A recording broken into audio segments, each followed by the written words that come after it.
औज़ुबिल्लाहिमिनश्शैतानिर्रजीम बिस्मिल्लाहिर्रहमानिर्रहीम। Learn and earn guest posting course with doctor Faizi आपकी खिदमत में हाज़िर है। जैसा कि हम गेस्ट पोस्टिंग की मुसलसल लेक्चर्स चला रहे हैं, आज का लेक्चर बड़ा ही इम्पॉर्टेंट है और बिलखुसूस जो गेस्ट पोस्टिंग के अंदर नए हैं, बिगिनर्स हैं, या जो गेस्ट पोस्टिंग के अंदर काम कर रहे हैं, उनको मुख्तलिफ़ एब्रीवेशंस का, टर्म्स का, जिसको मैट्रिक्स भी कहते हैं या एनालिसिस कहा जाता है, उनके समझने में कि ये चीज़ क्या है, जैसे डीए है, डीआर है, एसएस है, इस तरह मुख्तलिफ जो है वो मैट्रिक्स यूज़ किए जाते हैं। आज की वीडियो उन तमाम मैट्रिक्स एक ही वीडियो के अंदर बनाने के लिए मैंने सोचा ये तवील वीडियो हो जाएगी, लेकिन जितने भी दोस्त बिगिनर्स हैं, लर्नर्स हैं या गेस्ट पोस्टिंग के अंदर काम करते हैं, उनके लिए ये इम्पॉर्टेंट बड़ी चीज़ है, ताकि सारी चीज़ें समझेंगे तो फिर अपने क्लाइंट को जो वो उसकी बात को भी समझ सकते हैं और उसको मुतमईन भी कर सकते हैं। तो चलिए चलते हैं हम स्क्रीन की तरफ और सुनते हैं, देखते हैं प्रैक्टिकली कि ये सारी जो है मैट्रिक्स और टर्म्स क्या क्या है। तो चलिए स्क्रीन की तरफ चलते हैं। तो देखिए अब हम स्क्रीन की तरफ आ गए हैं। Learn and earn guest posting course with doctor Faizi के पहली पिक्चर आपको सामने नज़र आ रही है। To learn about basic terms, matrix of guest posting, guest blogging, backlinks, इनके बारे में हम जानने जा रहे हैं। तो पहले टर्म की तरफ हम चलते हैं। हमारे पास जो सामने आ रही है, व्हाट इज़ लिंक बिल्डिंग या backlinks. Link building guest posting का दूसरा नाम है, क्योंकि गेस्ट पोस्टिंग का मतलब ही एक आर्टिकल के ज़रिए बड़ी साइट के साथ अपनी छोटी वेबसाइट का लिंक बिल्ड करना या ताल्लुक़ जोड़ना है। इसलिए गेस्ट पोस्टिंग का दूसरा नाम लिंक बिल्डिंग भी है। और जैसा कि गेस्ट पोस्टिंग के ज़रिए छोटी वेबसाइट को पीछे किसी दूसरी बड़ी वेबसाइट से लिंक के ज़रिए जोड़कर उससे ताल्लुक़ जोड़ दिया जाता है, इसलिए इन लिंक्स को बैक लिंक्स भी कहते हैं। जैसे हम अपनी आम जिंदगी में कहते हैं कि इसको पीछे से बड़ी सपोर्ट है या इसके पीछे बड़े लोगों के साथ ताल्लुकात हैं। तो इसी तरीके से जब आप मार्केट में जाएंगे तो गेस्ट पोस्टिंग का भी नाम इस्तेमाल होगा, बैक लिंक्स का भी नाम होगा, लिंक बिल्डिंग का नाम भी होगा, आउटरीच का भी नाम इस्तेमाल होता है। इसीलिए इस टर्मिनोलॉजी को, इस टर्म्स को आप अच्छी तरह जान लें, ठीक है। तो आगे चलते हैं हम दूसरे अपनी टर्म की तरफ। दूसरी हमारे पास है व्हाट इज़ गूगल शीट्स। आपको स्क्रीन पर नज़र आ रही है व्हाट इज़ गूगल शीट्स। अब ये गूगल ड्राइव के अंदर अपनी सर्च की हुई वेबसाइट्स की लिस्टिंग करने को गूगल शीट का नाम दिया जाता है। दरअसल गूगल जो है वो एक्सेल आपने पढ़ा है या सुना है नाम दोस्तों ने जो फ्रीलांसिंग की दुनिया में वाकिफ़ हैं। तो जिस तरह एक्सेल होता है एमएस ऑफिस के अंदर, इसी तरह गूगल जो है वो अपनी ऑनलाइन सर्विस देता है हमें शीट्स बनाने की एक्सेल के अंदर। इनको जो है वो गूगल शीट्स कहते हैं, क्योंकि वो शीट्स जो है वो गूगल के अंदर मौजूद होती हैं। तो मैं आपको प्रैक्टिकल दिखाने जा रहा हूँ। जैसे ही आप जो है नए टैब पर आ जाएंगे, गूगल के सर्चिंग के अंदर आप आ जाएंगे, जैसे ही आप वहाँ पर आएंगे तो ये आपको सामने नज़र आ स्क्रीन आपकी इस तरह आ जाएगी। फिर ये जो आपको 9 नुक्ते नज़र आ रहे हैं, इन 9 नुक्तों पर जैसे ही क्लिक करेंगे, क्योंकि हमारी जो गूगल ये जो सर्च इंजन है ये आपकी ईमेल के ज़रिए जुड़ी हुई होती है।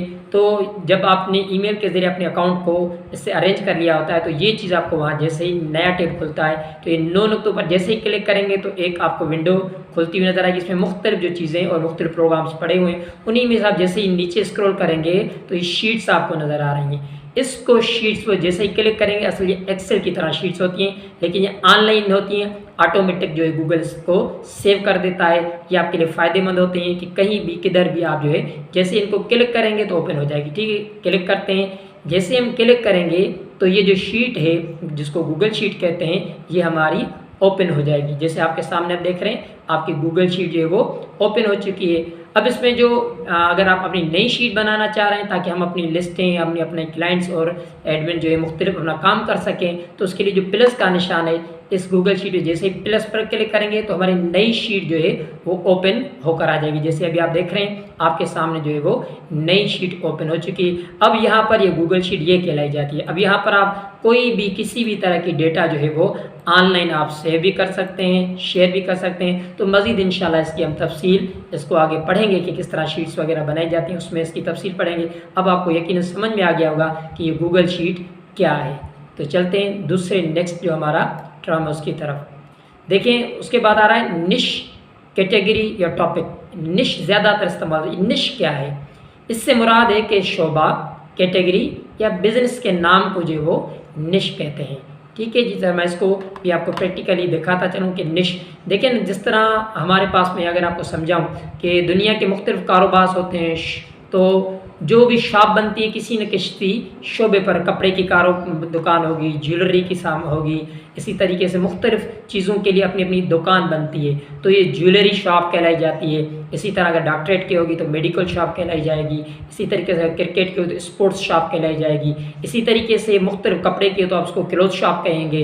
तो इस तरीके से जो ये नाम है ना कि स्पोर्ट्स शॉप है, क्लोथ शॉप है, इसी तरह मोबाइल की होगी तो ऑटोमोबाइल शॉप है, ये जो नाम है इनको हम निश कहते हैं। इनको जो है वेबसाइट की दुनिया में निश कहा जाता है। जो नाम होती है, जो कैटेगरी होती है कि भाई शॉप किस पर बनी हुई है, इस तरह जो वेबसाइट किसी ख़ास निश पर, किसी ख़ास जो बिज़नेस पर बनी होती है उसको निश कहते हैं। यकीन आपको समझ में आ गया कि निश या कैटेगरी ये क्या होते हैं। ये दरअसल नाम होते हैं किसी भी टॉपिक पर, किसी भी बिज़नेस पर जो आपकी वेबसाइट बनती है उसको। तो क्लियर हो गया यहाँ तक। चलिए हम नए टर्मिनल पे चलते हैं। ठीक है जी, देखिए उसके बाद आ रहा है हमारे पास कि व्हाट इज़ अ वेबसाइट और ब्लॉग्स। अब वेबसाइट या ब्लॉग किसको कहते हैं, ये बड़ा इंपॉर्टेंट सीखने के लिए बुनियादी चीज़ों को मैंने कोशिश की है कि सीरीज़ वाइज आपको बताता चलूँ, ताकि जो नए बिगिनर्स हैं वो सीरीज़ वाइज एक एक चीज़ को आराम के साथ सीखते जाएं। व्हाट इज़ वेबसाइट और ब्लॉग। वेबसाइट या ब्लॉग से मुराद है ऑनलाइन अपने शोबे या बिजनेस के मुताबिक एक डिजिटल दुकान का बनाना। जिस तरह शॉप होती है ना, इसी तरीके से क्योंकि ये इंटरनेट की दुनिया है तो फिर इसको वेबसाइट कहा जाता है। जिस तरह हमारी फिजिकल शॉप्स होती हैं, जिनमें मैंने आपको बता दिया क्लोथ्स की है, ज्वेलरीज़ की है, इस तरह मुख्तलिफ जो है वो स्पोर्ट्स की हो जाती हैं, ऑटोमोबाइल्स की होती हैं, गाड़ियों की होती हैं, शोरूम्स होती हैं। तो इस तरह जिस तरह हम आम ज़िंदगी में दुकानें बनाते हैं, इसी तरीके से फिर मोबाइल आपका जो इंटरनेट की दुनिया है इसमें वेबसाइट्स बनाई जाती हैं, ब्लॉग्स बनाया जाता है। तो इनको हम डिजिटल जो है वो शॉप का नाम दे सकते हैं कि दरअसल जो हमारी वेबसाइट्स होती हैं, जो ब्लॉग्स होते हैं, दरअसल ये डिजिटल शॉप्स होती हैं जिसमें वो अपने शोबे या बिज़नेस के मुतालिक तमाम मालूमात जमा करते हैं, वो चाहे तस्वीरी सूरत में हो या वीडियो की वगैरह की सूरत में है, रखकर अपने शॉप को जिस तरह हम खोलते हैं और फिर कहते हैं कि लोग हमें देखें हमारे शॉप्स को कि ये हमारी शॉप जो है ये चीज़ें फराहम कर रही है। इसी तरह वेबसाइट जो बनती है, ब्लॉग जो बनता है, वो दरअसल डिजिटल शॉप होती है। फिर अपने अपने फील्ड और अपने अपने शोबे के हिसाब से अलग अलग उनके फिर नाम इसीलिए होते हैं जिस तरह मैंने आपको बता दिया। तो आपको समझ में आ गया होगा कि वेबसाइट और जो ब्लॉग है वो क्या होते हैं, दरअसल ये डिजिटल मुख्तलिफ शॉप्स होती हैं। ठीक है जी, उनके नाम वेबसाइट से। चलिए भाई आगे चलते हैं।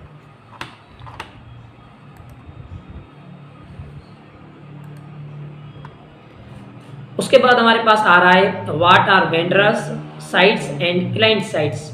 अब जैसे मैंने आपको बताया साइट्स क्या होती हैं, साइट्स भी दरअसल वही चीज़ मैंने आपको बता दिया कि ये जो वेबसाइट्स होती हैं यानी जो शॉप्स होती हैं मुख्तलिफ, इनको साइट्स भी कहा जाता है, उनको वेबसाइट्स भी कहा जाता है। तो what are vendor sites and client sites.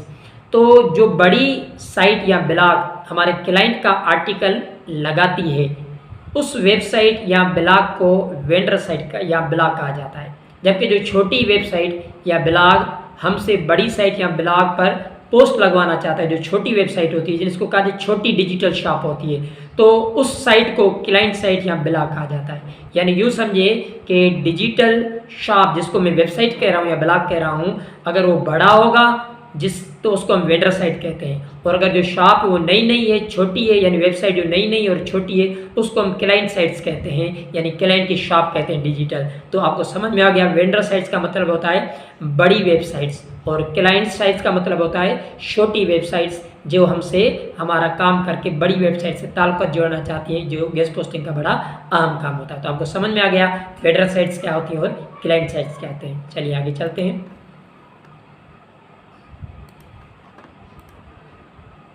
उसके बाद आ रहा है व्हाट आर जनरल साइट्स। अब जैसे मैंने कहा साइट्स का मतलब होता है शॉप्स, तो व्हाट आर जनरल साइट्स, ये भी आपको बड़ा सुनने में मिलेगा कि भाई आपके पास जो साइट्स हैं वो जनरल है या कौन सी है। तो what are general sites. General site से मुराद ऐसी साइट्स या ब्लॉग होते हैं जो किसी ख़ास एक शोबे के बारे में ना हो, बल्कि उस साइट पर मुख्तलिफ कैटेगरीज या बिजनेस के बारे में बताया गया हो।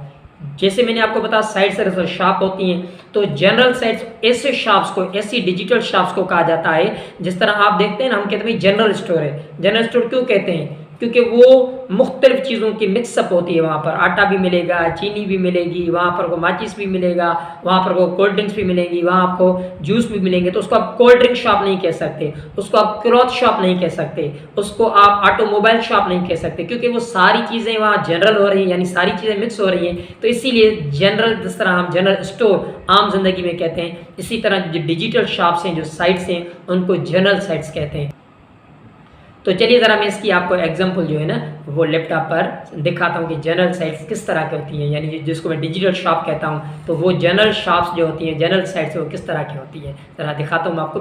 अब ये देख रहे हैं साइट आप जो है ना रेडिट रीडाइल, ये देखें, इसमें आपको हेल्थ भी नज़र आ रही है, रिव्यूज़ भी, बिजनेस भी, गेमिंग की नज़र आ रही है, शॉपिंग टिप्स भी नज़र आ रही है, टेक्नोलॉजी भी नज़र आ रही है, मनी भी स्पेंड है। और मोर में देखें तो फिर आपको क्रिप्टो करेंसी यहाँ पर, बिटकॉइन पर भी, और CBD लॉ भी, एजुकेशन भी, रियल एस्टेट में आ गया। एंड ये मुख्तलिफ जो निशेज़, जिसको हमने कहा कि निश का मतलब होता है जैसे दुकान, कपड़े की दुकान वहीं पर मौजूद है, वहीं पर अब गेमिंग की दुकान मौजूद है, वहीं टेक्नोलॉजी के, वहीं आपकी एजुकेशन, वहीं आपके रियल एस्टेट का काम भी हो रहा है। तो इस तरह की वेबसाइट जहाँ पर एक से ज़ायद शोबों पर काम हो रहा हो, उसके मुतालिक जो है निशेज़ बनी हुई हो, तो इस साइट को हम कहते हैं जनरल साइट। यानी वो एक मुख्तलिफ, जैसा मैंने आपको मिसाल दिया कि जनरल स्टोर होता है तो वह हर चीज़ होती है, इसी तरह कुछ साइट्स होती हैं उन पर हर तरह का काम दिखाया जाता है, हर तरह की चीज़ों के बारे में बताया जाता है, या हर तरह की फैसिलिटीज़, इन साइट्स को हम कहते हैं जनरल साइट। जैसे आपके रेड रीडाइल जो है आपके सामने, रेड रीडाइल आपके सामने मौजूद है, इसमें सारी चीज़ें मैं आपको बताया, बिजनेस भी, गेमिंग भी, हेल्थ भी आ गया, टेक्नोलॉजी आ गया, उसी के अंदर ट्रेवल एजेंसी आ गया, उसमें आपके रियल एस्टेट, सारी चीज़ें एक साथ करके जा रहे हैं। इस तरह की साइट्स को कहते हैं जनरल साइट्स। ठीक है जी। तो उसके बाद आ रहा है व्हाट आर प्योर और स्पेसिफिक साइट्स। प्योर साइट्स किसको कहते हैं और स्पेसिफिक साइट किसको कहते हैं? तो प्योर या स्पेसिफिक साइट से मुराद ऐसी साइट्स या ब्लॉग होते हैं जो किसी ख़ास एक शोबे के बारे में बताने के लिए बनाई गई हो। यानी जिस तरह जनरल साइट्स में आपको मैंने कहा सारे शोबे एक साथ वहाँ आर्टिकल की सूरत में नज़र आते हैं, वहीं पर रियल एस्टेट का आर्टिकल भी लगा सकता है जनरल में, वहीं पर आपको मैंने बताया था बिज़नेस का भी आर्टिकल लगा सकता है, एजुकेशन का भी लगा सकते हैं, वहीं पर मुख्तलिफ शोबों के। लेकिन जो प्योर साइट्स होती है वो किसी ख़ास निश पर, यानी किसी ख़ास स्पेशल फील्ड पर बनाई जाती है। यानी अगर ज्वेलरी होगी तो ज्वेलरी पर ही होगी, इसी तरह अगर हेल्थ से होगी तो हेल्थ से रिलेटेड ही सारी चीज़ें उसमें मौजूद पाई जाएंगी, और हेल्थ में जैसे मुख्तलिफ चीज़ें आ जाती हैं। इस तरह अगर वो फूड पर होगी तो फूड की ही उसी में सारी चीज़ें वेबसाइट में नज़र आपको आएंगी।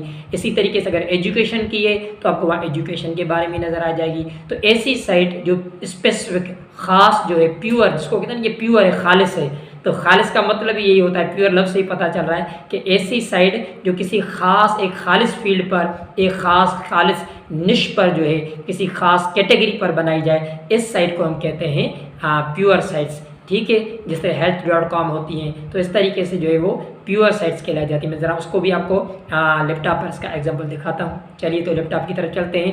प्योर साइट जो है या स्पेसिफिक साइट जो है उसकी कुछ एग्जांपल आपको एक साइट दिखाता हूँ। ठीक है जी। अच्छा देखिए, अब ये आपके सामने healthguru.com हमने खोली है, और इस साइट पे आप देख रहे हैं टोटली जितनी भी इसमें चीज़ें हैं, जितने भी आपके हेल्थ के रिलेटेड है, हेल्थ केयर में मेडिकल आ गया, मेंटल हेल्थ आ गया, नर्सिंग आ गया, फिजिकल हेल्थ आ गया, तो जितने भी आपको नज़र आ रहे हैं सिर्फ और सिर्फ ये हेल्थ से रिलेटेड है। जितनी भी चीज़ें यहाँ पर आपको देख रही हैं ये आपकी सारी की सारी हेल्थ से रिलेटेड है।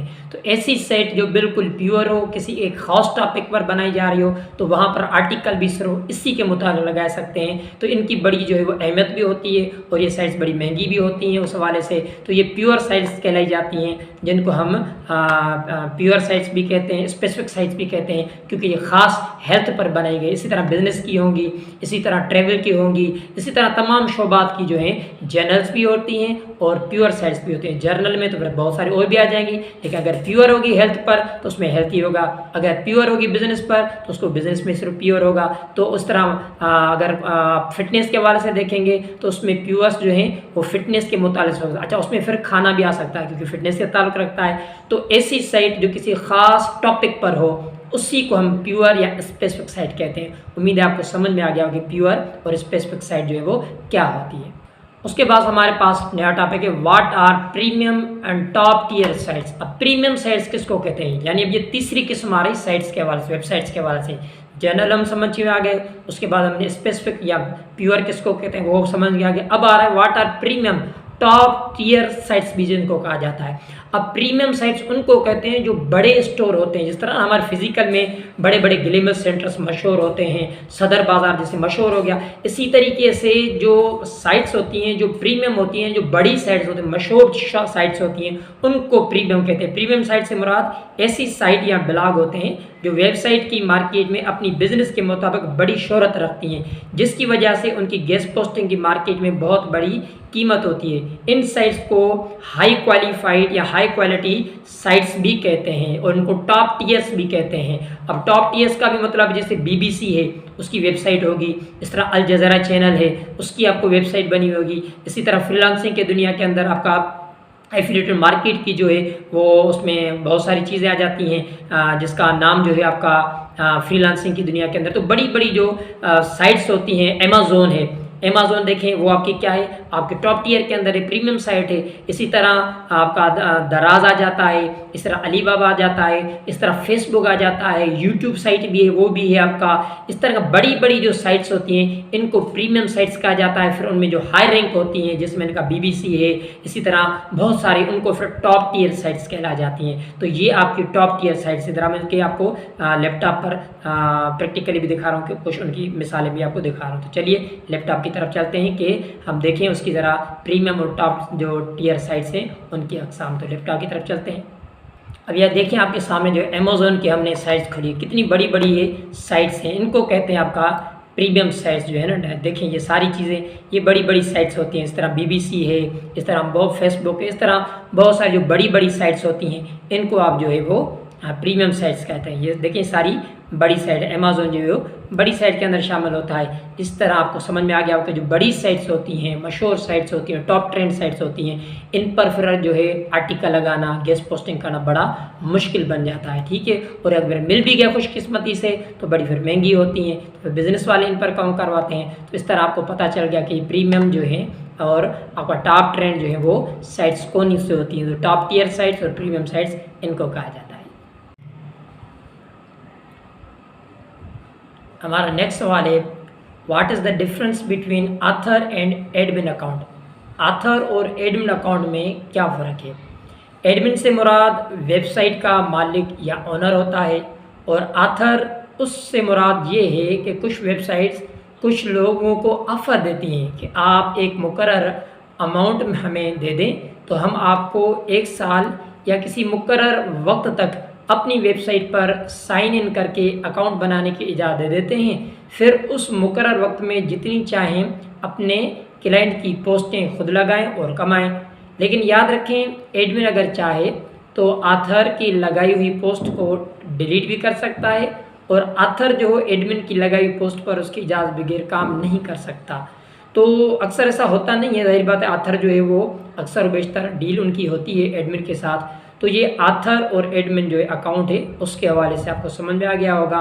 इसका कोई अलग से ऑथर का अपनी वेबसाइट्स नहीं होती, याद रख लें। दरअसल वही वेबसाइट होती है लेकिन उसमें वो उनको कुछ इख्तियारात देते हैं जो मालिक ओनर होता है ताकि वो उसमें आर्टिकल वगैरह लगा के जो उनके साथ एग्रीमेंट हुआ है उसके मुताबिक अपने आर्टिकल्स लगा के उसमें चेंजिंग करके तो फिर वो काम कर सकता है। बाज़ इसमें ये चीज़ होती है कि जो बाज़ चीज़ें या जो बाज़ आर्टिकल्स एडमिन के लगे होते हैं उनमें ऑथर असेस नहीं कर सकता।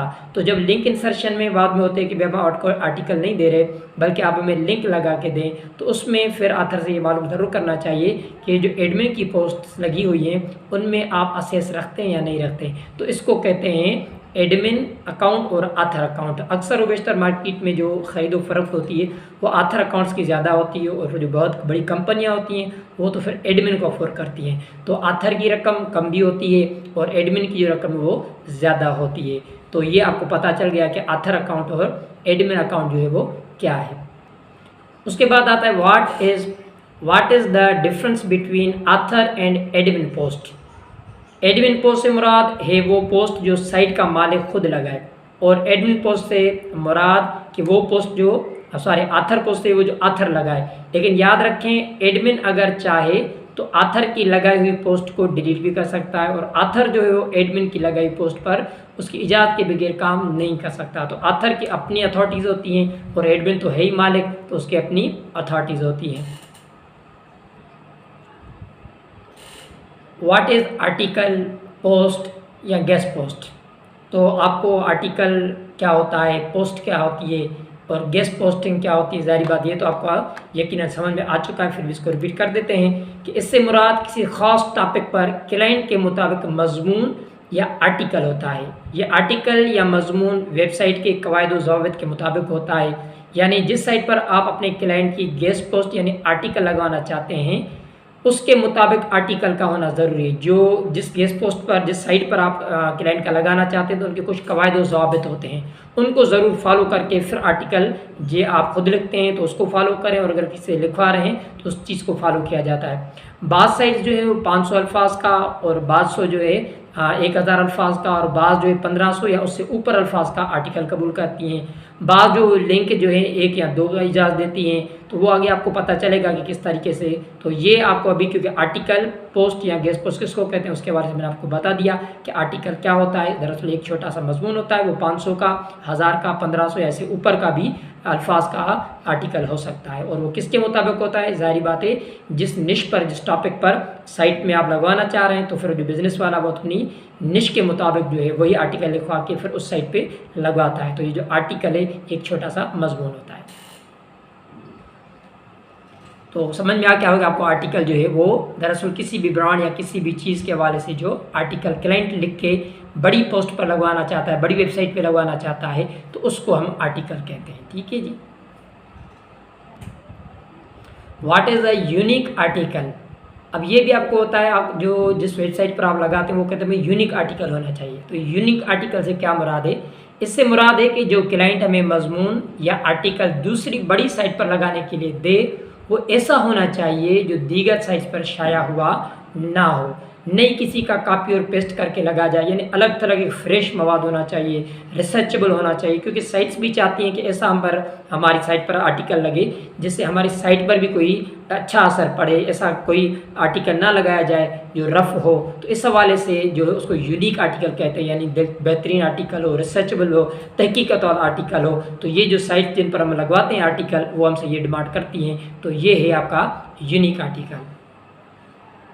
What is plagiarism? ये क्या होता है? अब प्लेजरम दरअसल प्लेग चेक भी कहते हैं। इससे मुराद वो अमल है जिसके ज़रिए ये चेक किया जाता है कि आर्टिकल या उसका मवाद किसी दूसरे का कॉपी करके तो नहीं लगाया गया। ये दरअसल प्लेयर चेकम यही होता है कि प्लेजरम जो है उसके ज़रिए आर्टिकल को चेक किया जाता है कि आया ये आर्टिकल जो हमारे पास भेजा गया है ये कहीं से कॉपी पेस्ट करके तो नहीं किया जाता। तो ये भी किस्म का टूल है जिसके ज़रिए हम आर्टिकल को चेक कर सकते हैं कि ये जो है वो प्लेजरम तो नहीं है, यानी ये कहीं का कॉपी और पेस्ट तो नहीं है, नकल करके तो नहीं दिया गया। इसको कहते हैं प्लेजरम चेक, ठीक है, या प्लेग चेक भी कहते हैं।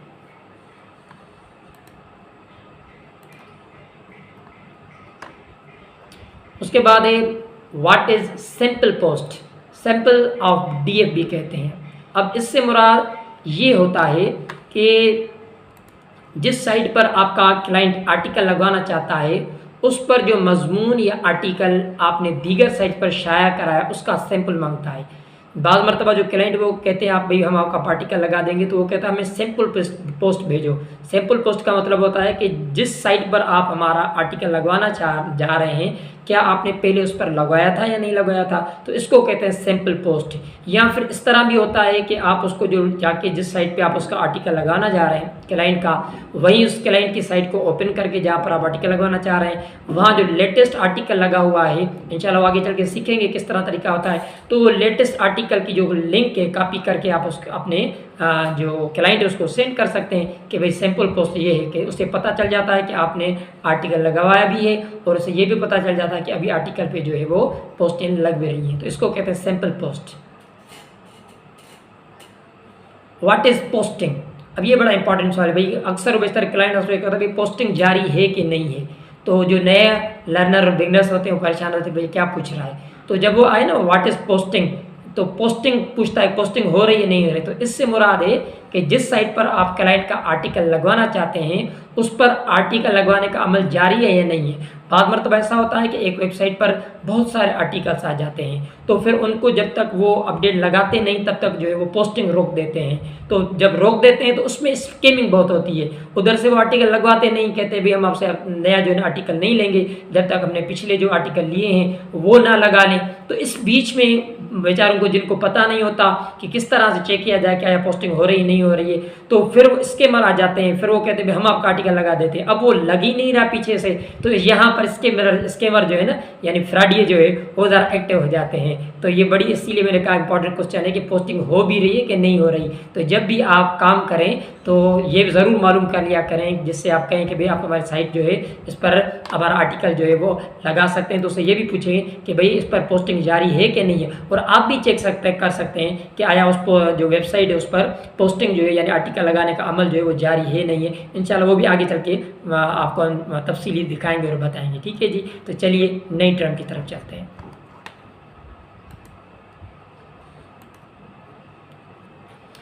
अगला है what is an article index.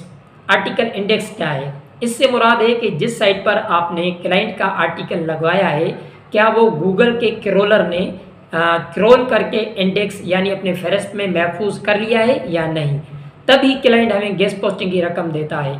अपने क्लाइंट का आर्टिकल भी, क्योंकि ये मतलब बड़ा होता है आर्टिकल इंडेक्स होना। आर्टिकल इंडेक्स का मतलब होता है क्योंकि सारी गेम ही गूगल सर्च किए, तो जब कोई आर्टिकल लग जाता है तो गूगल इंडेक्स जो है उसको इंडेक्स कर लेता है, अपने पास महफूज करके रख देता है, ताकि कोई भी ये चीज़ तलाश करेगा तो उसके सामने आपका आर्टिकल दे देता है। तो इसको कहते हैं गूगल इंडेक्स। अब अपने क्लाइंट का आर्टिकल इंडेक्स किया हुआ या नहीं हुआ ये चेक करने के लिए कि भाई जिसको आपने काम दिया कि भाई मुझे आर्टिकल लगा के दो, वो कह रहा है मैंने लगवा दिया है। अब आपको कैसे पता चले कि वाकई इसने मेरा आर्टिकल जो क्लाइंट का है वो लगाया है कि नहीं है? तो उसका तरीका मैंने आपको देखिए साइट में लगा हुआ है कि वो साइट जाकर गूगल सर्च में जाएंगे और SITE लिखकर जो उसने यूरल भेजी है, यूरल आपको आगे बताएंगे क्या है, तो जो उसने यूरल भेजी है यानी वो जो उसने आपका आर्टिकल की जो एड्रेस भेजी है उसको साइट कोलन लिख के फिर आप पेस्ट कर दें तो आपके पेज पर आ जाएगा। तो उसको पता चल जाएगा हाँ ये आर्टिकल हमारा नज़र आ गया, ये इसका मतलब इसने गूगल ने महफूज कर दिया, तभी गूगल ने मुझे वो आर्टिकल दिखा दिया। तो फिर पता चल जाता है कि हाँ भाई इसने जो मेरा काम है वो पक्का कर दिया है। फिर आपको क्लाइंट को कह सकते हैं कि भाई ये देखो गूगल इंडेक्स हो चुका है, आपको जो आर्टिकल आपने मुझे दिया था वो मेरे जो साइट है आप जिस साइट पर आपने लगवाना चाह रहे थे उस पर लग चुका है, और वो गूगल भी उसको देखें, बिल्कुल आप देखेंगे तो दिखाएगा। तो इसको कहते हैं आपका आर्टिकल इंडेक्स।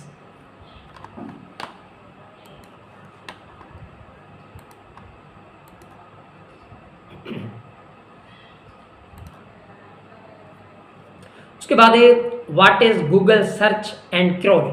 अब एक बात है कि गूगल सर्च और क्रोल क्या है। देखें गूगल के अंदर जब भी कुछ लिखकर हम तलाश करते हैं तो उसको गूगल सर्च कहते हैं, और जब हम कुछ तलाश करने के लिए गूगल में लिखते हैं तो गूगल की मशीन में ऐसे इलेक्ट्रॉनिक सिग्नल्स होते हैं जो गूगल में जो कुछ भी महफूज किया गया है उसको बिजली की रफ्तार में तलाश करके हमारे सामने मतलूबा नताइज पेश करता है। उन इलेक्ट्रॉनिक सिग्नल्स को क्रोलिंग कहते हैं। जैसे फोटोस्टेट की मशीन आपने देखी होगी कि आपने देखा होगा जैसे ही हम कागज़ रखकर बटन दबाते हैं तो शीशे के ऊपर मौजूद तमाम मवाद कापी होकर हमारे कागज़ पर आ जाता है। इसी तरह जब हम गूगल में सर्च करते हैं और कुछ लिखते हैं तो फ़ौरन वो जितनी भी दुनिया की डेटा उसके सामने महफूज की होती है उसको तलाश करके सारी आपके सामने टॉपिक के मुताबिक रख देता है। तो ये इसको कहते हैं आपका गूगल सर्च और क्रोल।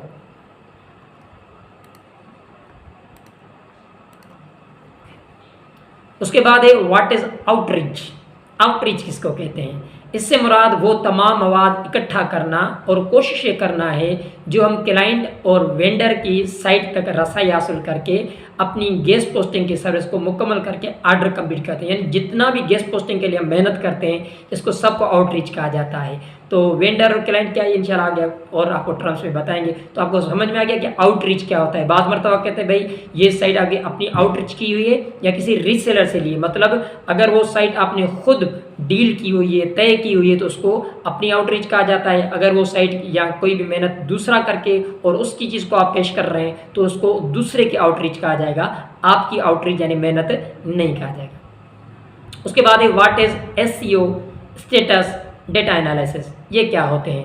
तो स्टेटस एसईओ कहते हैं दरअसल जो सर्च इंजन ऑटोमाइजेशन होती है, यानी जो भी उसकी सर्चिंग की जाती है। स्टेटस कहते हैं, स्टेट्स भी कहते हैं उसको, डेटा एनालिसिस भी कहते हैं। ये जो डीए डीआर ये सारे जो है जो अभी तक मैं आपको बता रहा हूँ, ये भी सारे क्या हैं, एसईओ कहते हैं, और इसको स्टेट्स भी कहते हैं, इस तरह डेटा एनालिसिस भी कहते हैं। तो इससे मुराद वो मयार या स्टैंडर्ड है जो किसी भी वेबसाइट के छोटे या बड़े होने के लिए उस वेबसाइट के बिजनेस इस वेबसाइट के बिजनेस के अंदर मुकर्रर किए गए हैं कि डीए क्या है, डीआर क्या है, स्पैम स्कोर इसका कितना है, ये सारे जो है वो स्टेट्स कहलाए जाते हैं। तो उम्मीद समझ में आ गया होगा कि स्टेट्स और डेटा एनालिसिस से क्या मुराद है।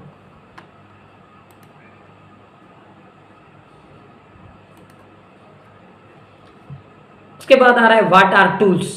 टूल्स क्या होते हैं? जिन डिजिटल पैमानों के ज़रिए वेबसाइट्स या ब्लॉग के मयारी असूलों को चेक किया जाता है, उन पैमानों को टूल्स कहते हैं। जिस तरह आप देखते हैं लेबॉर्ट्री में क्या होता है, तजुर्बा होता है किसी भी चीज़ का कि भाई इसमें क्या क्या कितना कितना है। इसी तरह वेबसाइट का भी तजुर्बा होता है, उसमें भी टूल्स यूज़ होते हैं कि ये जो वेबसाइट है ये कितनी मयारी है, कितनी कम दर्जे की है, कितनी आला दर्जे की है, क्या क्या इसके अंदर मौजूद है, कितने बैकलिंक्स हैं, ये सारी चीज़ें इनको जो नापता है ना, मयारात को जो वेबसाइट के बारे में बताता है, जिस तरह लेबॉर्ट्री में चेक किया जाता है, इसी तरीके से ये टूल्स कहलाए जाते हैं जो दरअसल वेबसाइट्स को चेक करते हैं कि इसका मयार कितना है, इसमें कितनी बैकलिंक्स हैं। वो सारे स्टेटस जो अभी हम पढ़ रहे हैं ये सारे उन टूल्स के ज़रिए मालूम किए जाते हैं, उनको कहा जाता है वेबसाइट टूल्स या टूल्स कहा जाता है। Names of some famous tools. अब मैं आपको कुछ मुख्तलिफ टूल्स के नाम बता रहा हूँ, आपके सामने नज़र आ रहा है। एरएफ होता है, इसको एशरफ भी कहते हैं, ये भी टूल है। मोज का टूल है और सेमरिश का टूल है। इस तरह उबर सजेस्ट का टूल है, गूगल एनालिटिक का टूल है, गूगल सर्च कंसोल का टूल है, गूगल ट्रेंड्स का टूल है, सिमिलर वेब का टूल है।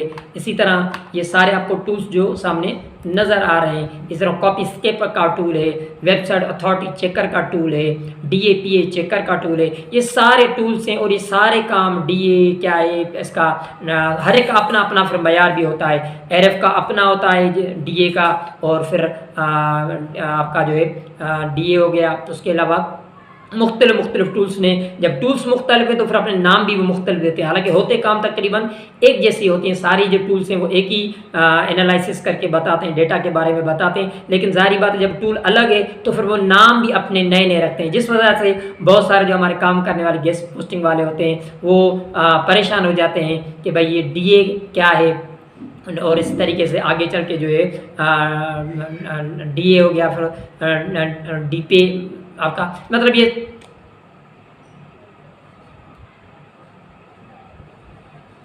तो इस तरह से जो नए दोस्त होते हैं, जब टूल्स हर एक अपने अपने अलग है तो फिर उनके मयार के नाम भी वो अलग अलग रखते हैं। जैसे डीए है और डीआर है, हालांकि डीए भी वही चीज़ है, डीआर भी अलग चीज़ है, एक ही चीज़ है। तो फिर डीए तो इस तरह टूल्स मुख्तलिफ होते हैं तो फिर वो अपने टूल्स के अंदर जो एनालाइज करते हैं उनके नाम भी वो अपने अपने अंदाज से अलग अलग रखते हैं। जैसे डीए और डीआर ये दोनों एक ही चीज़ हैं, एक ही वेबसाइट के बारे में बताते हैं, उसकी रेटिंग बताते हैं, लेकिन जो डीए है वो जैसा कि मौज का जो टूल होता है वो निकालता है तो उसने उसका नाम डीए रख दिया। एरएफ जो वो डीआर उसने निकालता है, होती वही चीज़ है लेकिन उसने उसका नाम दे दिया डीआर। तो इस तरह बहुत सारे नाम जो हैं वो नाम मुख्तलिफ है लेकिन बहुत सारे काम एक जैसे ही होते हैं। तो ये टूल्स जिस तरह अलग अलग हैं, इस तरह टूल्स ने अपने अपने चीज़ों को नाम भी नए नए दिए हुए हैं। तो चलते हैं आगे।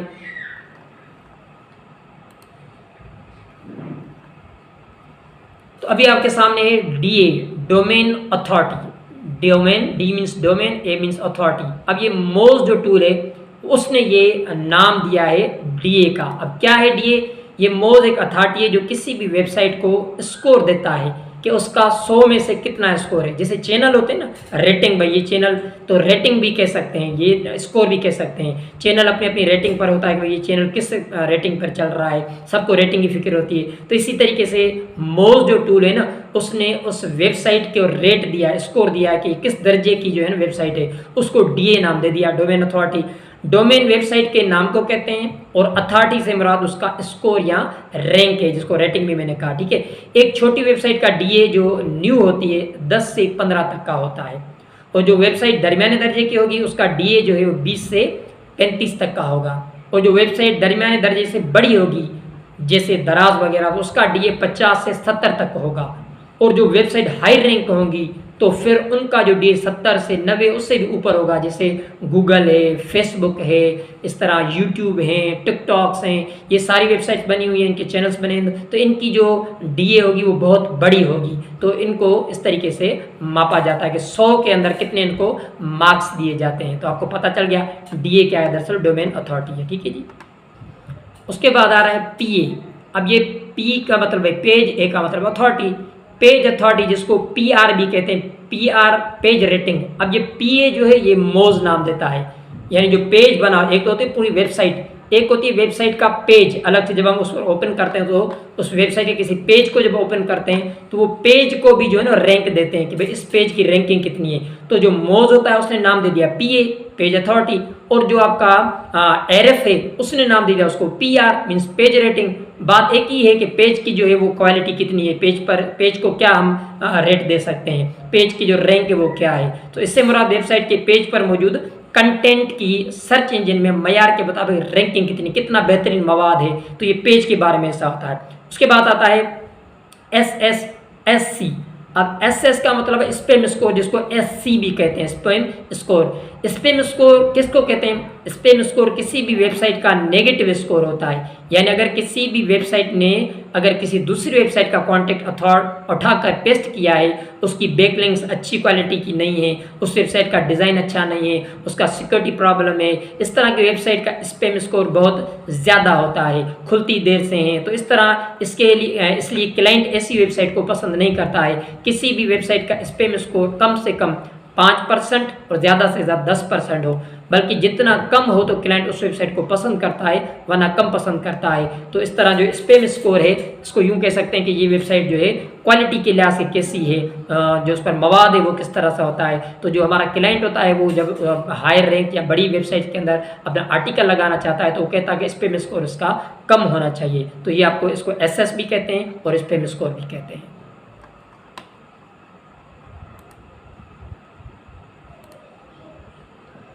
उसके बाद है DR, डोमेन रेटिंग। वही आ गया, वही आपका DA था जो मोज दे रहा था, और यहाँ पर आ गया DR क्योंकि ये एरफ दे रहा है।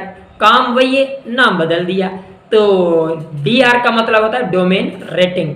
ये एरफ जो टूल है ना, उसने वही जो मोज ने नाम दिया था DA, उसी का यहाँ पर लेबॉर्ट्री अलग हो गई। लेबॉर्ट्री ने फिर कहा अगर हम अपना नाम देंगे, तो फिर एरएफ ने उसी को नाम जो है वो DR दे दिया, मीन्स डोमेन रेटिंग।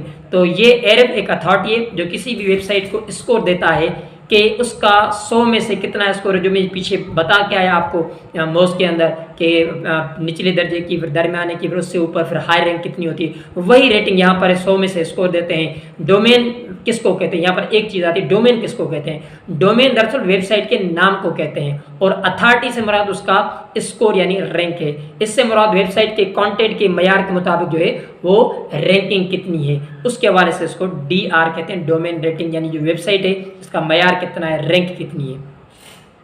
उसके बाद आ रहा है व्हाट इज टेट। टेट का मतलब है टर्न अराउंड टाइम।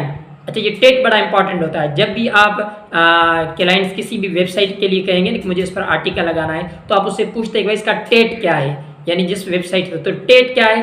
टेट से मुराद ये कि वेंडर साइट वाला हमें कितने वक्त में काम करके ये आर्टिकल लगा के देगा। यानी जब हम अपने क्लाइंट का आर्टिकल किसी बड़ी वेबसाइट पे लगाते हैं तो उससे हम ये चीज़ पूछते हैं कि भाई इसका टेट क्या है, मतलब टाइम कितना लगेगा इसकी आर्टिकल की पोस्टिंग होने में। तो ज़्यादातर 24 घंटे भी लग जाते हैं, 48 घंटे भी लगते हैं, और अगर वर्किंग डेज ना होंगे तो उसमें लग जाता है 24 से 48 घंटे, 1-2 दिन लग जाते हैं। इस तरह अगर वर्किंग डेज हफ्ता और एतवार, क्योंकि इंटरनेशनल पे हम काम करते हैं, तो हफ्ता एतवार को निकाल के बाकी जितने होते हैं, तो ये टेट कहला जाता है। जब भी आपसे कोई पूछते हैं या आप किसी से पूछते हैं टेट क्या है, यानी ये जो वेबसाइट पे आर्टिकल लगेगा इसमें कितना टाइम लगेगा, इनको इन्होंने नाम दे दिया टेट, टर्न अराउंड टाइम।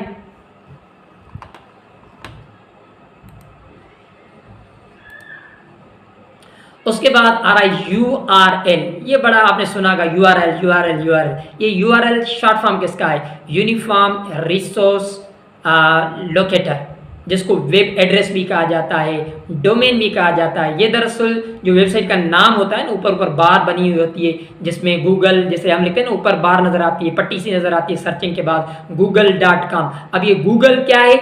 ये इसका google.com इसका URL है। इस तरह youtube.com, तो ये YouTube इसका डोमेन है, .com ये नाम के साथ आ गया, तो ये youtube.com ये URL हो गया, ये वेब एड्रेस हो गया, इसी को डोमेन कहते हैं। आसानी समझ में आ गया कि डोमेन या URL क्या है। कोई के भाई इसका वेबसाइट का URL भेजो, आप परेशान हो जाए, पता नहीं क्या मांगा है, कुछ नहीं मांगा, उसने आपको वेबसाइट का URL का मतलब नाम मांगा है, यही चीज़ है URL।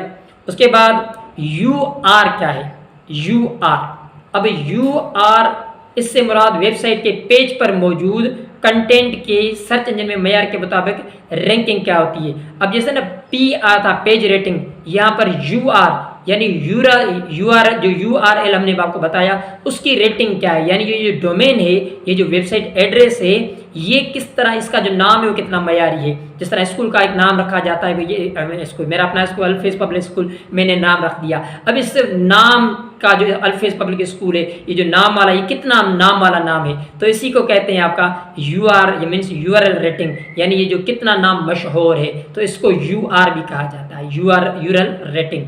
ठीक है जी, समझ में आ गया होगा आपको।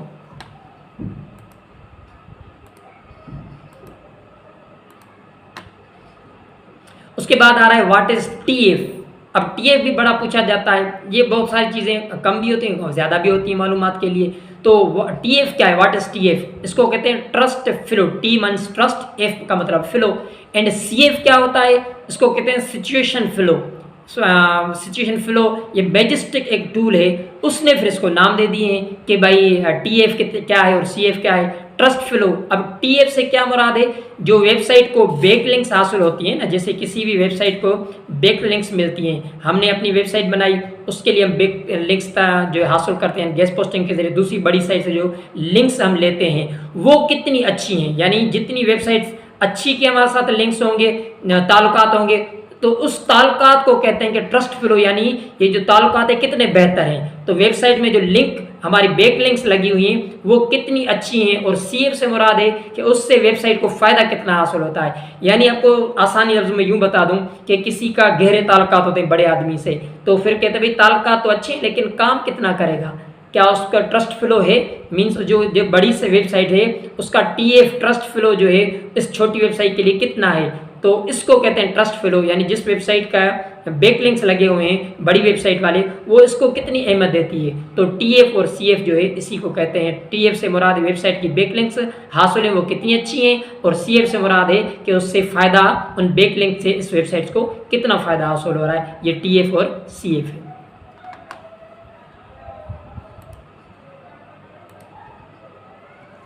उसके बाद आ रहा है DF, ये बड़ा इंपॉर्टेंट है। DF और NF जो मैं भी आपको बताने जा रहा हूँ, ये बहुत पूछा जाता है। DF do follow back links, DFB भी कह सकते हैं इसको, आप DFB भी कह लें, तो अक्सर होता है DF नाम, ये कम इस्तेमाल होता है एब्रिविएशन के अंदर, ज़्यादातर आपसे पूछते हैं डू फॉलो या नो फॉलो। तो डू फॉलो बैक लिंक्स क्या होती हैं, इससे मुराद ये होती है कि वेबसाइट जिस वेबसाइट की तरफ लिंक के ज़रिए भेज रहे हैं वो अपनी गारंटी पर इसे रिकमेंड कर रहा होता है, यानी वेबसाइट उस वेबसाइट की बेहतरी की जिम्मेदारी खुद लेती है। इसलिए तमाम क्लाइंट जो गेस्ट पोस्टिंग लगवाना चाहते हैं उसकी डिमांड करते हैं कि भाई हमें जो है ना डू फॉलो लेके दें। इसलिए आप जिस वेबसाइट पर गेस्ट पोस्टिंग करा कर दे रहे हो उस एडमिन से ज़रूर बात करें कि वो डू फॉलो बैक लिंक ज़रूर करके दे, ठीक है। तो ये डू फॉलो जो है लिंक है दरअसल, यानी जब हम किसी बड़ी वेबसाइट पर अपना आर्टिकल लगाते हैं तो फिर वो उसको यूँ समझे कि उसके लिए एक अपना वोट देता है कि ये जो बैक लिंक लगी हुई है मेरी आर्टिकल के अंदर, मेरी वेबसाइट के आर्टिकल के अंदर, ये जिसका हम बता रहे हैं जिस एड्रेस का, ये हमारे मयार पर उतरती है, हम इसको वोट करते हैं कि आज जाएँ, आप ज़रूर इस पर एतबार कर सकते हैं, ये जो बड़ी साइट है। तो इसको वोट भी कहा जा सकता है कि बड़ी वेबसाइट जो है उसको वोट देती है, तो डू फॉलो और इस तरह इसको कहते हैं।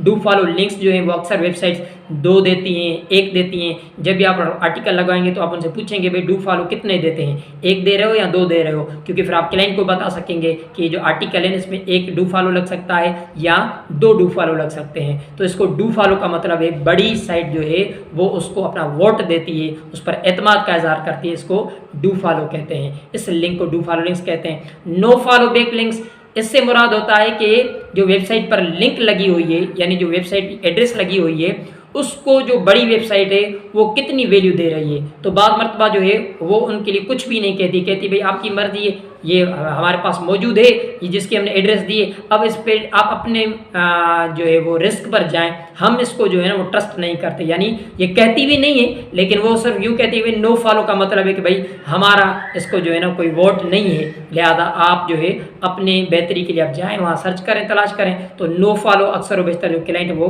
कम मांगते हैं, अक्सर मांगते हैं भाई हमें जो बैक लिंक्स चाहिए वो डू फॉलो चाहिए।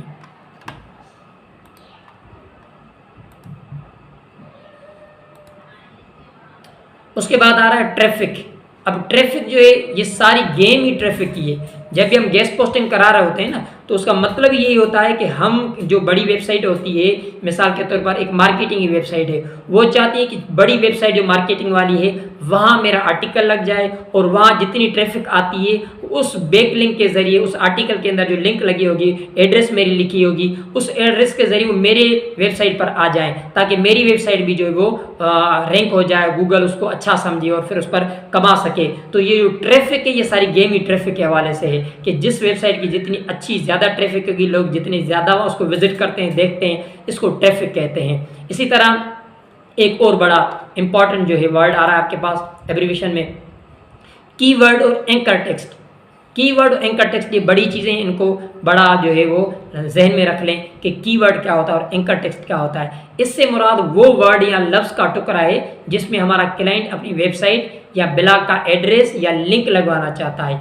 जब आर्टिकल लगा जाता है ना, आर्टिकल लिखा जाता है, तो उसे किसी वर्ड को सिलेक्ट करके, यानी उसको कहा जाता है कि ये जो वर्ड है ना, इस वर्ड के नीचे जो है आप मेरी एड्रेस दे दें। फिर जब वो आर्टिकल में उस वर्ड के नीचे जो है वो कीवर्ड जो होता है जिसको कहा जाता है, उस वर्ड के नीचे जब लिंक दी जाती है तो जैसे ही वहाँ कर्सर आता है ना, तो उसकी शक्ल बदल जाती है और नीचे वो एड्रेस दिखाता है। तो फिर लोग देखते हैं कि भाई इस पे मतलब मैं वेबसाइट पे दूसरी पे चला जाऊँगा। तो इसको कहते हैं कीवर्ड या एंकर टेक्स्ट, यानी आपके आर्टिकल के अंदर ऐसा जो है वर्ड रखवाते हैं जो छोटी वेबसाइट वाले कि उसको उस पर क्लिक करके हमारी वेबसाइट पर आ जाए। इस वर्ड को जो है वो एंकर टेक्स्ट भी कहते हैं और कीवर्ड भी कहते हैं। ये आपका एंकर टेक्स्ट और कीवर्ड होता है।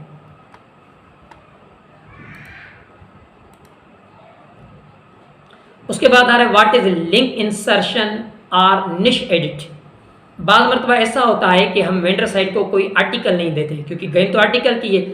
तो बाद मरतबा हमारा क्लाइंट कहता है मैं आर्टिकल नहीं दूंगा, बल्कि आप ऐसा करें, उसे कहते हैं कि आपकी वेबसाइट पर जो फलां ब्लॉग पोस्ट लगी हुई, यानी जिस वेबसाइट के अंदर वो अपना आर्टिकल पहले लगवाना चाह रहा था, अब वो आर्टिकल नहीं लगवाना चाहता, बल्कि उस वेबसाइट पर पहले से जो मौजूद आर्टिकल होता है उसको कहता है कि उस आर्टिकल के फलां वर्ड के अंदर जाकर मेरे क्लाइंट जो है उसकी वेबसाइट की लिंक लगा दें।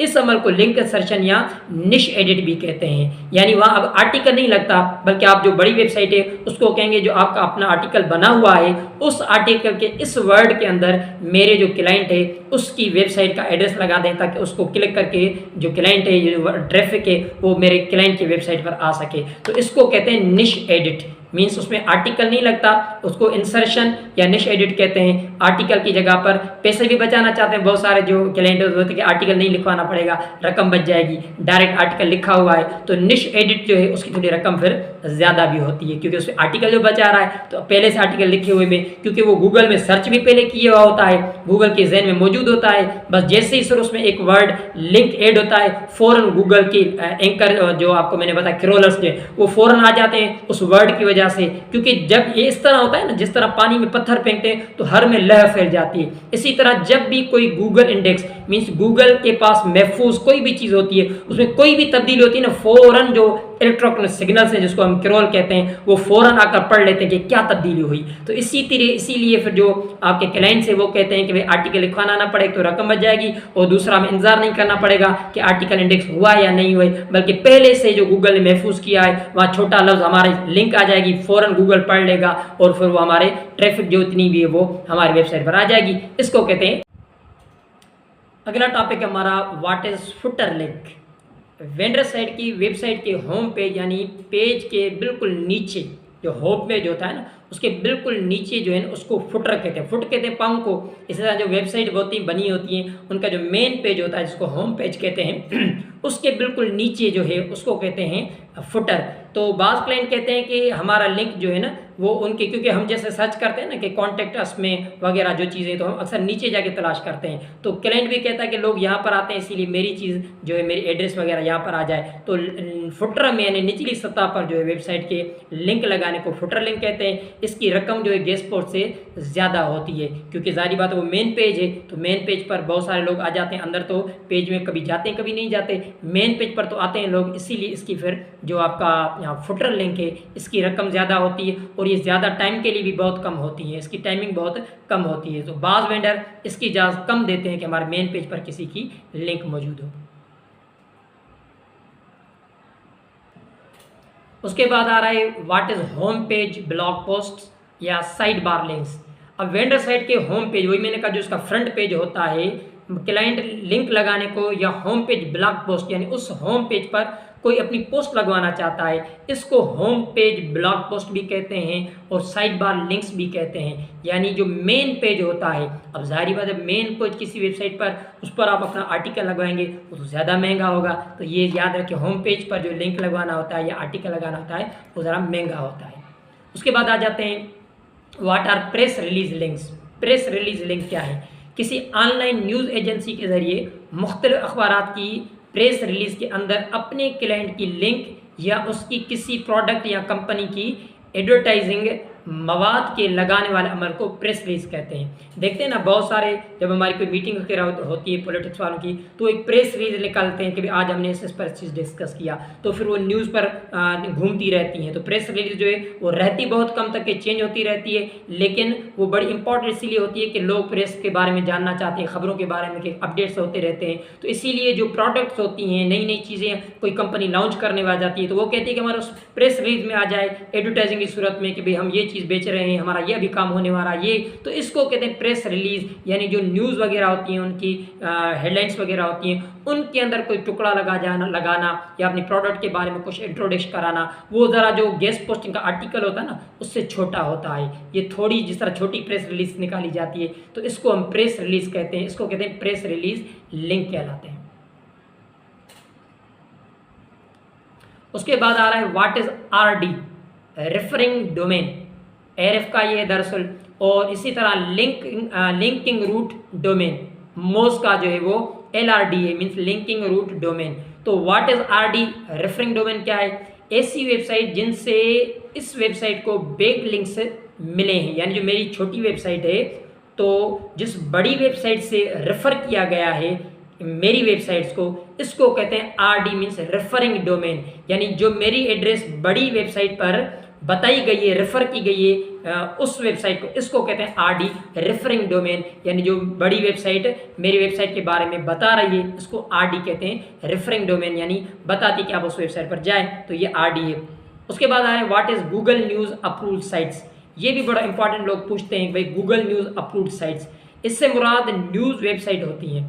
ये ऐसी वेबसाइट हैं जिनको गूगल अथॉरिटी न्यूज़ की खबर के तौर पर लेता है, आर्टिकल की सूरत में नहीं लेता। जैसे ही न्यूज़ वेबसाइट पर कोई खबर लगती है तो गूगल सर्च इंजन फ़ौरन उसको पढ़ने आता है, उसे डेटाबेस में एंटर भी कर देता है।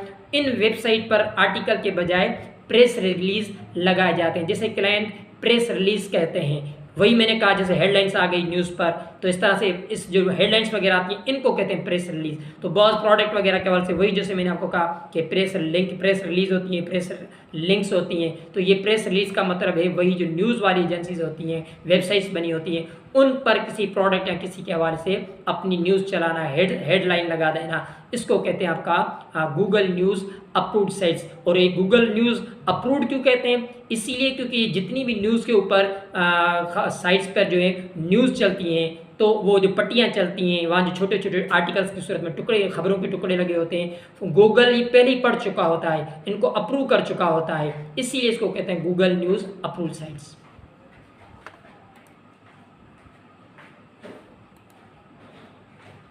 उसके बाद है व्हाट इज VPN। उसके बाद है what is PBN, private blogging network. अब ये प्राइवेट ब्लॉगिंग नेटवर्क क्या है? ये आपका प्राइवेट ब्लॉगिंग नेटवर्क, यानी बाज़ लोग जो हैं वो अपनी वेबसाइट्स बना लेते हैं, अपनी जो वेबसाइट्स बना लेते हैं तो उनको कहते हैं PBN, प्राइवेट ब्लॉगिंग। थोड़ी इस पे के अंदर मिस्टेक दुरुस्त कर लूँ, ये प्राइवेट ब्लॉगिंग जी, प्राइवेट ब्लॉगिंग नेटवर्क्स, यानी ये अपनी वेबसाइट्स बनी हुई होती हैं, इनको कोई अहमियत नहीं देता। बहुत सारे जो क्लाइंट्स हैं वो तो बिल्कुल इसको फॉलो नहीं करते, वो नहीं कहते, बल्कि वो मना करते हैं कि भाई पीबीएन साइट्स नहीं होनी चाहिए। यानी जो हम अपनी जैसे आप जाएंगे ना, अपना ब्लॉग बना सकते हैं blog.com पर, इस तरह वर्डप्रेस पर जाकर अपनी वेबसाइट बना सकते हैं, तो हम अपनी ज़ाती वेबसाइट से खुद बना सकते हैं, कोई प्रोफेशनल नहीं होती। इस हवाले से इसको पीबीएन कहा जाता है, मीन्स प्राइवेट ब्लॉगिंग नेटवर्क्स। तो इसको क्लाइंट पसंद नहीं करता कि आप इन पर जाके मेरी जो है ना आर्टिकल या लिंक इंसर्शन कराएं। तो आपको मालूम होना चाहिए कि ये पीबीएन है। तो जब भी कोई किसी से पूछें तो ज़रूर ये मालूम करना चाहिए कि भाई ये कोई पीबीएन न्यूज़ तो नहीं है, मतलब ये जो साइट जिस पर लगा रहे हैं ऐसी तो नहीं कि आपकी अपनी बनी हुई है और वहाँ जाके आप आर्टिकल लगाएंगे। तो ये पीबीएन न्यूज़ इसको कहते हैं, मीन्स प्राइवेट ब्लॉगिंग नेटवर्क कहते हैं, पीबीएन। ठीक है। व्हाट इज़ वेब 2.0 कहा जाए या 2.0 भी इसको कहते हैं।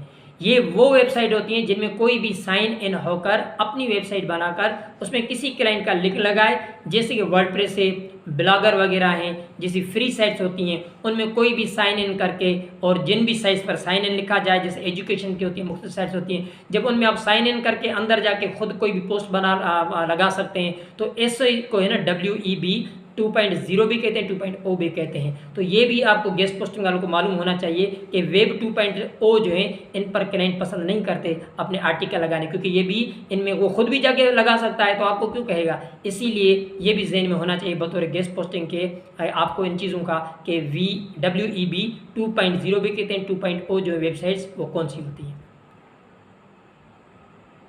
उसके बाद है व्हाट इज पीबीएन एथियो।